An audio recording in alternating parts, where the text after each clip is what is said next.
ওমা, সামনেই তো জামাই ষষ্ঠী আসছে। হ্যাঁ, কিন্তু তুই এত বড় হয়ে যাওয়ার পরেও তো আমাদের বাড়িতে কোনো জামাই আর আসছে না। ওমা, এবারে জামাই ষষ্ঠীতে দিদার বাড়ি যাবে তো? হ্যাঁ, তাই তো।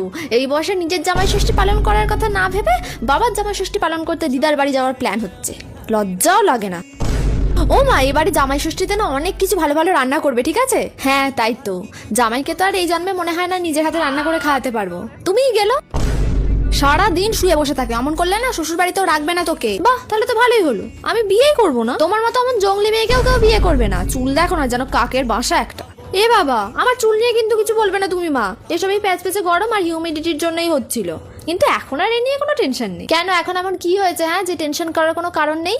কারণ এখন আমি ইউজ করছি আজ গুডনেসের ফ্ল্যাক্সিড জেল। এতে আছে জবা ফুলের এক্সট্রাক্ট আর রোজমেরি অয়েল। তুমি তো জানোই বাড়িতে এইসব বানানোর কত ঝামেলা, কিন্তু এটা ইউজ করাতে কিন্তু কোনো ঝামেলা নেই। জাস্ট এরকম নর্মালি অ্যাপ্লাই করে 20 থেকে 30 মিনিট রেখে দিয়ে ওয়াশ করে ফেললেই চুল এরকম ফ্রিশ